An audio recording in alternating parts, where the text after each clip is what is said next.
नमस्कार दोस्तों, हम एक बहुत ही उपयोगी सीरीज स्टार्ट कर चुके हैं माइंड जोन। क्योंकि अगर आपका माइंड नेगेटिव है तो आप कभी भी पॉजिटिव लाइफ की अपेक्षा नहीं कर सकते हैं। मैं आपको ढेर सारे उदाहरण दे सकता हूँ कि उनका जीवन नकारात्मक इसलिए है, उनके जीवन में ढेर सारी समस्याएं इसलिए है क्योंकि उनका मन ही नेगेटिव है। और इसके लिए मैं आप सभी को एक फाउंडेशन चीज़ बताना चाह, आपके पास कोई चीज़ हो उसको उठाइए, कोई भी एक चीज़ को उठाइए। आपकी घड़ी हो सकती है और कुछ भी, माइक ले लो, कुछ भी ले लो, हाँ कोई भी चीज़ अपने पास है। फॉर एग्जाम्पल, अगर मैंने इसको ऐसे होल्ड किया है तो अब मुझे इस पर थोड़ा जोर देना पड़ेगा, है ना। इसको होल्ड करने के लिए जोर देना पड़ेगा। अगर मैं इस पे जो दबाव है मेरा नहीं दूंगा तो क्या होगा, गिर जाएगा, ठीक है ना। अगर मुझे इस पर इसको होल्ड भी करना है और थोड़ा भी दबाव नहीं देना है, या तो क्या कहेंगे कि एनर्जी नहीं लगानी है ज़्यादा, क्योंकि हर चीज़ में एनर्जी यूज़ होती है ना, तो क्या करना पड़ेगा, इसको मुझे सही वे में होल्ड करना पड़ेगा ना। ऐसा मैंने सही होल्ड किया फिर मैं छोड़ दिया तो भी कुछ नहीं है, ये उल्टा है तो फिर दिक्कत है। तो माइंड केयर भी यही बात है। आज ये समस्या इतनी क्यों बढ़ रही है, टेंशन तो बढ़ ही रहा है, मन से रिलेटेड समस्याएं बढ़ रही है, सुसाइड इतने बढ़ रहे हैं। तो उसका कारण है कि हमारा मन ही नेगेटिव हो गया। हम जो पूरा जीवन को समझने का एक अप्रोच हमारा है, तो कि लाइफ को समझने का, वही हमारा अप्रोच नेगेटिव हो गया है। और माइंड केयर का मतलब है कि हमें उसे पॉजिटिव बनाना है। यस, आज हाँ जी जी क्या पूछना, यस। मेरा नाम शालिनी है, मैं बिहार पटना से हूँ एंड मैं नोएडा में जॉब करती हूँ as a merchandiser in garment industry. मैं कुछ दिनों से बहुत स्ट्रेस में थी क्योंकि मैं जॉब में बहुत अपना एफ़र्ट लगा रही थी और टाइम भी बहुत अच्छी दे रही थी, फिर भी मेरे टीम मेंबर सेटिस्फाइड नहीं थे मेरे काम से। तो फाइनली मुझे अपनी जॉब छोड़नी पड़ी।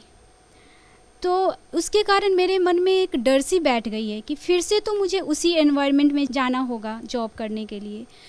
तो मेरा क्वेश्चन है कि लाइफ में मुझे आप मतलब क्या चेंजेस करनी चाहिए जो कि वो सिचुएशंस आए ही ना, या अगर आए तो how should I handle it. अच्छा, इसमें मैं आपको दो बातें बताना चाहता हूँ। एक तो आपने जो टीम मेंबर कहा, टीम मेंबर अधिकतर वो नेगेटिव हो सकते हैं।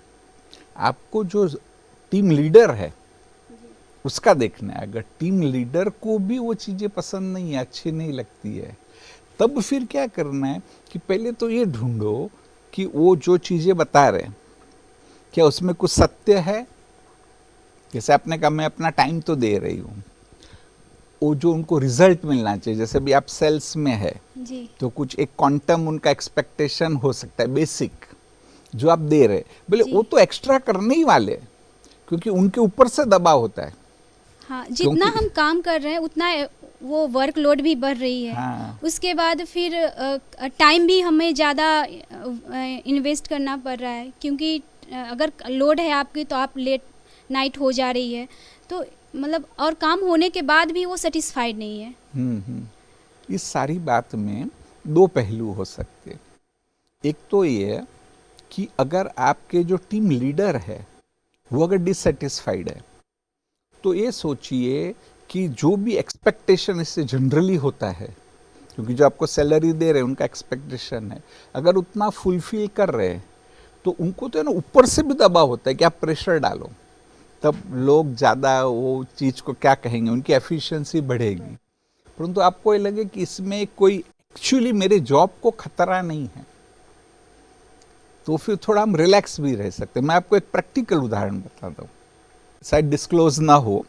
हम ऐसा कहेंगे कि कोई एक इंडस्ट्री है बड़ी, कि जो रिसेंट ही, जैसे अभी वो ग्रो होने वाली है, जैसे अभी आर्टिफिशियल इंटेलिजेंस रिसेंट है ना, तो ऐसी एक इंडस्ट्री में वो भाई थे और उन्होंने खुद कहा कि मैं अकेला 3 लोगों का काम करता था। वो पक्का मैनेजमेंट भी ये जानती है, और जो उनके बॉस थे ना वो प्रेसिडेंट थे, और प्रेसिडेंट के भी ऊपर जो है एमडी, वो तो फॉरेन में है, वो यहाँ है ही नहीं।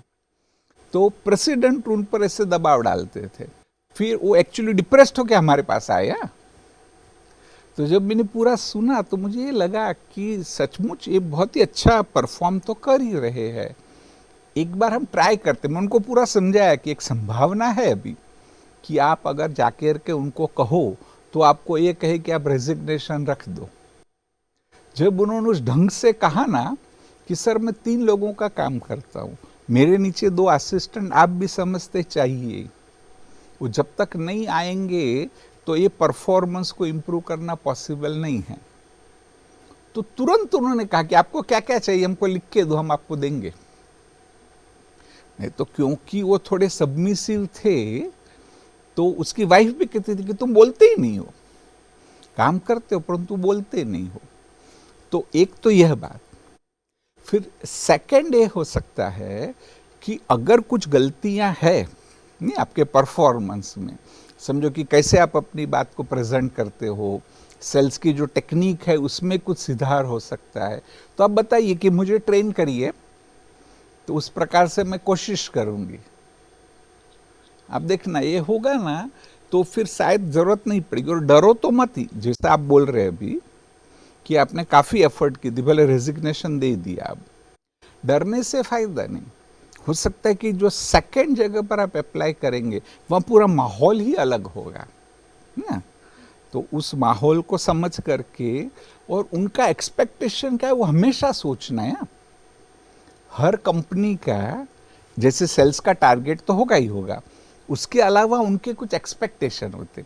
जैसे फॉर एग्जांपल एक सिंपल सा एक्सपेक्टेशन ऐसा होता है कि बॉस को आप दिन में 2-3 बार रिपोर्ट करो कि आपने क्या क्या किया। कई लोग करते बहुत लेकिन अपने सीनियर को रिपोर्ट नहीं करते, तो उनको लगता है कि ये व्यक्ति कुछ नहीं कर रहा है। तो ऐसी बहुत सारी चीजें हो सकती है, उसको अंडरस्टैंड करके फिर आप नए जॉब में अप्लाई करेंगे और निर्भय हो करके। ये हमेशा कहा गया है कि भी डर का सबसे अच्छा उपाय है उसका सामना करना। और ये भी कहा गया कि कॉन्फिडेंस मतलब क्या, कि इन स्पाइट ऑफ फियर, या तो डर है फिर भी उसको करो, तो दैट इज कॉन्फिडेंस। मेरा नाम अलका है और मैं एज मैनेजर जॉब कर रही हूँ लर्निंग एंड डेवलपमेंट इंडस्ट्री में, और मुझे तकरीबन 8 साल हो गए हैं। तो ट्रेनिंग वीडियोस बनाना, ट्रेनिंग डिलीवर करना, टीम को मैनेज करना, सारा काम मैं करती हूँ। तो मेरी जो जॉब प्रोफाइल है, मेरे जो वीपी हैं, मैंने जो एक्सपीरियंस किया रिसेंटली वाज वेरी टॉक्सिक। ठीक है, क्योंकि उनकी जो एक्सपेक्टेशंस थी ना वो क्लियरली एक्सप्लेन कर पाते थे। जब मैं उनसे पूछती हूँ कि अगर आप खुश नहीं हैं तो what else do you expect, कहते आप खुद समझो कि मैं क्या एक्सपेक्ट कर रही हूँ। And that was very challenging, क्योंकि वो मेंटली प्रिपेयर्ड थे दैट शी वोंट एक्सेप्ट मी। वो कहीं ना कहीं वो कम्युनिकेशन था, जैसे वर्क, और मेरे को वर्क रिलेटेड स्ट्रेस नहीं था क्योंकि मुझे अपना काम अच्छे से आता है, नॉलेज और स्किल्स की कमी नहीं है। बट वो जो इंटरनल पॉलिटिक्स हो रही थी, क्योंकि मैंने as a manager level join किया था, तो जो लोग असिस्टेंट मैनेजर से मैनेजर बनने वाले थे उनकी पोजीशन नहीं हुई, प्रमोशन नहीं हुआ, तो उनके मन में काफ़ी ये था, और ये उनके फेवरेट। तो क्या करते थे, कान भरने का काम, ठीक है। तो और मैं 9 to 6 non stop I use to work, मतलब मेरे पास खाना खाने के लिए 10 मिनट होते थे नॉन स्टॉप, मतलब मैंने ब्रेक भी नहीं लिया होगा पिछले 6 महीनों में। And I use to work 6 days a week। मतलब इतना स्ट्रेस के बाद भी वो कहते हैं योर वर्क इज सब standard, I can not trust you. ऐसे कमेंट्स, मतलब आपका मोरल डाउन करने वाली बात जो उन्होंने कही। तो ये बड़ी ही सुपर नेगेटिव सिचुएशन, और मेरे को वर्क स्ट्रेस नहीं था एक्चुअली, मुझे एनवायरनमेंट स्ट्रेस था। तो ऐसी सिचुएशन को कैसे हैंडल करें, क्योंकि ये मेरे को बेबी स्टेप्स चाहिए। मेरे को नॉलेज है क्योंकि I am already a motivational trainer and all, तो नॉलेज तो है, बट जब प्रैक्टिकल करने आते हैं ना, तो वो जो बेबी स्टेप्स होते हैं, मुझे DIY कहते हैं जैसे, वो अगर आप मुझे कुछ बता सके तो। सबसे पहले तो आपको ये समझना है कि सिचुएशन आपको पता है, तो अब क्या ये पॉसिबिलिटी है कि प्रॉब्लम तो है ही है, क्योंकि वहाँ पर उनको कंपटीशन है, वो भले आपसे पहले है परंतु आपसे वो जूनियर है, फिर भी क्या मैं उनसे थोड़ा फ्रेंडली होकर के इस प्रॉब्लम को रिजॉल्व कर सकती हूँ? अगर आपको लगे नहीं मैं फ्रेंडली होंगी तो भी वो लोगों में तो वह है, क्योंकि उनको तो प्रैक्टिकल लॉस हो रहा है। हाँ, वो वैसा ही था। हाँ, तो आई एक हैव एक बात ट्राइड है। माई बेस्ट, मतलब हाँ। मैंने 6 महीना आई हैव इन्वेस्टेड, मतलब मैंने हर कोशिश की, फिर जाके मैंने हाथ खड़े किए, मैंने हर एफर्ट्स डाल दिए थे, बट वो सेटिस्फाइड थे ही नहीं। उनको हर चीज़ में कुछ ना कुछ गलती दिखना, मतलब आप कुछ भी कर लो, मतलब उन्होंने माइंडसेट बना ही लिया था कि वो हाँ, नहीं हाँ, करना हाँ। चाहते हैं। नहीं, अगर आपको ये 100% अगर ऐसा लगता है ना, तो फिर आप स्ट्रेस नहीं फील करो। तब तो ये करना है कि पहले ही ढूंढो ऑनेस्टली, क्योंकि अगर आपने सब रिजाइन कर दिया और आपको 1 महीना भी घर पे रहना पड़ा तो उल्टा वो फिर वो लोड आएगा। उससे अच्छा पहले ही अंडरस्टैंड करके हम बस जस्ट कर रहे हैं और हम दूसरा पहले ही ढूंढ ले हुए। एक्चुअली ना उनके कमेंट्स इतने सुपर नेगेटिव थे कि कॉन्फिडेंस ही इतना लो हो गया कि नई जॉब अप्लाई करने के लिए भी अब डर लगता है। I don't want to do a job, मुझे ऐसा लगता है क्या करूँ नहीं पता, बट जॉब नहीं कर सकती। वो एक अंदर डर बैठ गया, जबकि I have been an worker, like I have worked for 8 long years, और अचानक, एंड मैं बहुत ही करियर ओरिएंटेड इंडिपेंडेंट वुमेन हमेशा से रही हूँ, बट इस एक इंसिडेंट ने मुझे इतना तोड़ दिया है कि मैं सोच ही नहीं पा रही हूँ कि लाइफ में क्या करना है लेकिन आगे। आपने क्या किया पता है? जो माइंड केयर की हम बात कर रहे हैं, कि आपने इस बात को जनरलाइज किया। ये जो आपके वाइस प्रेसिडेंट थे, ऐसे सब तो नहीं होंगे, सब कंपनी में ऐसी सिचुएशन भी नहीं होगी। हो सकता है कि और कंपनियों में तो इससे भी कुछ अच्छा हो, है ना? उनका कल्चर ही आप इतना हार्ड वर्किंग व्यक्ति को लोग एक्सेप्ट करते हो, तो इसलिए उसको जनरलाइज नहीं करना है। वो दूसरा जो कहते हैं, जिसको कहा है नहीं, जो हमारे कॉग्निटिव परसेप्शंस है ना, हम कॉग्निटिव डिस्टॉर्शन करते हैं। सिंपल तो ये कि हम गलत सोचते हैं। आप क्या कर रहे हैं? ऑल और नन, कि पूरा अच्छे से अच्छा करना है, नहीं तो जीरो। ऐसा नहीं है, तो ये पूरा समवेयर इन बिटवीन है। हम्म, तो आपको जो इससे कॉन्फिडेंस मिला, जो सीखने मिला, शायद आपकी एबिलिटी बढ़ी, अब आप ट्राई करेंगे तो ये क्या दूसरे में तो हो सकता है कि आपको हाई जंप मिल जाए, ओके, क्योंकि आपकी कैपेसिटी तो बढ़ गई है। तो और कभी भी अब जब ये भी हो सकता है कि आप जाएंगे तो वो वैसे ही देखेंगे, हाँ ये भी ऐसा ही, ये यही करने वाला है आपका बॉस, लेकिन आप ही उसको पॉजिटिव वाइब्रेशन दो। जो नया बॉस, हाँ ये ऐसा था, वो इट्स ओके। पर वो पॉसिबल कैसे है? क्योंकि अभी मैं इतने, जो मेरा माइंडसेट है, मैं पॉजिटिव सोच ही नहीं पा रही हूँ। तो मेरे को आप एक एक छोटे छोटे स्टेप्स बता सकेंगे? नहीं, एक सिंपल तो यही बात कि भाई 10 लोग एक जैसे नहीं होते ना, ये हर एक का अलग है। ये जैसा व्यक्ति है उससे एक तो एग्जैक्टली 180 डिग्री अपोजिट हो सकता है, कि जो आपको सपोर्ट करे, उल्टा छोटी छोटी बातों में अप्रिशिएट करे, है ना? ऐसे आपको बॉस डेफिनेटली मिल सकते हैं। एक तो ये, हाँ। फिर सेकंड, कि अब मैं थोड़ा सा भी एक इंट्रोस्पेक्शन करूं, मेडिटेशन करूं, और अपनी ये जो बिलीफ सिस्टम डेवलप हुई ना, उसको मैं ठीक करूं। फिर थर्ड, कि मुझे अप्लाई करने दो, रिजेक्शन आएगा तो भी चलेगा।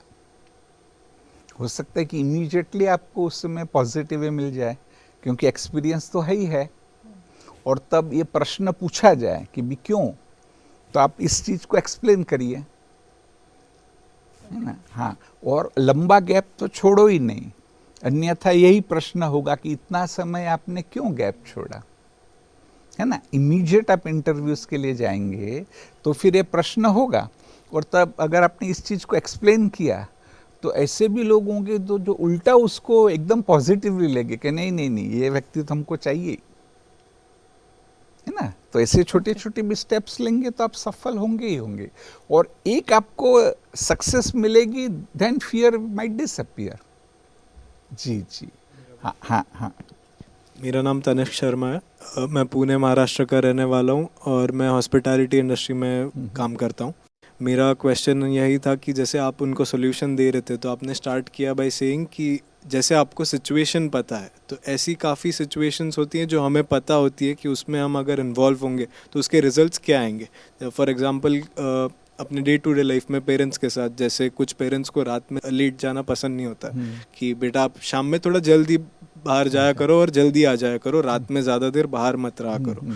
तो आपको पता है कि आप अगर लेट जाओगे तो आप कोई मतलब वहाँ पे बहस होगी उनके साथ में। सो पेरेंट्स तो चेंज कर नहीं सकते हम, तो जैसे आपने उनको बोला बॉस, ऐसे 10 और लोग होंगे वो सेम पेरेंट्स को चेंज, राइट।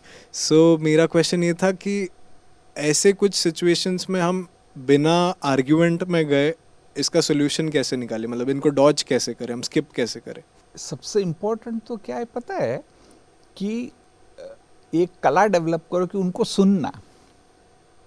जैसे उन्होंने अपना माइंड सेट बना लिया है कि भाई बेटे को जल्दी आना चाहिए, आपने अपना बना लिया है कि मैं लेट आता हूँ फिर जाता हूँ तो मुझे लेट होना ही होना है, परंतु आप उनका सुनो और फिर यह सचमुच ही सोचना चाहिए कि अगर आप जल्दी आ गए तो फिर आप जल्दी उठ भी पाएंगे। घर भी आप लेट आते हैं तो शायद फिर जो नॉर्मल नींद की ज़रूरत है वो तो लगेगी। आपने भी सुना होगा, कहते हैं 5 o'clock क्लब। ये मेडिटेशन के लिए नहीं, बहुत सारे हैं सीनियर्स कि जो लोग 5 बजे उठ जाते और कहते हैं कि उसका बहुत बड़ा फ़ायदा ये है कि हमारे पास काफ़ी टाइम होता है अपने सारे दिन को प्लानिंग करने के लिए और कुछ निर्णय करने के लिए, इंट्रोस्पेक्शन करने के लिए।